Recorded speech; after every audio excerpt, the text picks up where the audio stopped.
сураи Ториқ, яъне он чи дар шаб ояд, дар Маккаи Мукаррама нозил шудааст ва аз 17 оят иборат аст. Бисмиллахир рахманир раҳим.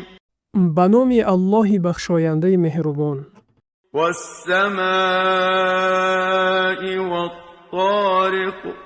Аллоҳ савганд ёд мекунад ба осмон ва ситорае ки шабонгоҳ пайдо мешавад. Ва ма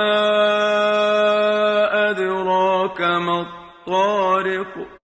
Ва ту чӣ донӣ, ки ситорае ки дар шаб пайдо мешавад чӣ ҳаст?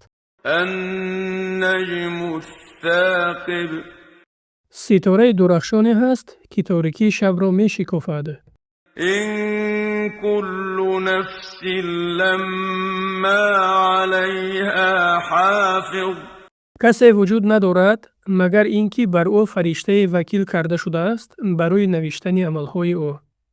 فَلْيَنْظُرِ الْإِنسَانُ مِمَّ خُلِقَ. пас одамӣ, ки рӯзе аз нав зинда гардонидани баъд аз миронидаро инкор мекунад, бингарад, ки аз чӣ чиз офарида шудааст. خُلِقَ مِنْ مَاءٍ دَافِقٍ. аз оби мании ҷаҳандаи ночиз офарида шудааст. يَخْرُجُ مِنْ بَيْنِ الصُّلْبِ وَالتَّرَائِبِ.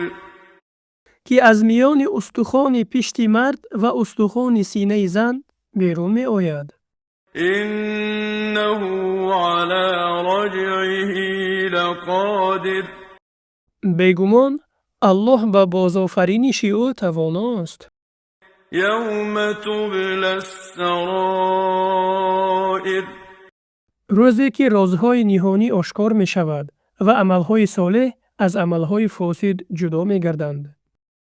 فَمَا لَهُ مِنْ قُوَّةٍ وَلَا نَاصِرٍ. он гоҳ ӯро тавоноӣ ва ёварӣ набошад. وَالسَّمَاءِ ذَاتِ الرَّجْعِ. савганд ба осмони бозборанда. وَالْأَرْضِ ذَاتِ الصَّدْعِ. савганд ба замине, ки дар он шикофиҳо ҳаст, аз онҳо гиёҳҳо мерӯянд. إِنَّهُ لَقَوْلٌ فَصْلٌ. бегумон Қуръон сухани равшан ва ҷудокунандаи ҳақ аз ботил аст. وَمَا هُوَ بِالْهَزْلِ. ва он ҳазл нест. ба ҷуз Аллоҳ барои махлуқ сазовор нест ба ғайри Аллоҳ қасам ёд кунад, зеро ин амали ширк аст.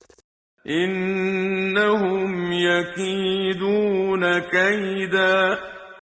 бегумон ононе ки паёмбар саллаллоҳу алайҳи ва салламро бовар намекунанд, ҳиллае меандешанд, то Қуръон ва Расулро дурӯғ бароранд ва ботили худро таъйид намоянд.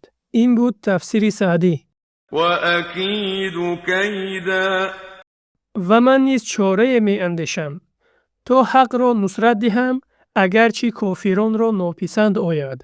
فَمَهِّلِ الْكَافِرِينَ أَمْهِلْهُمْ رُوَيْدًا.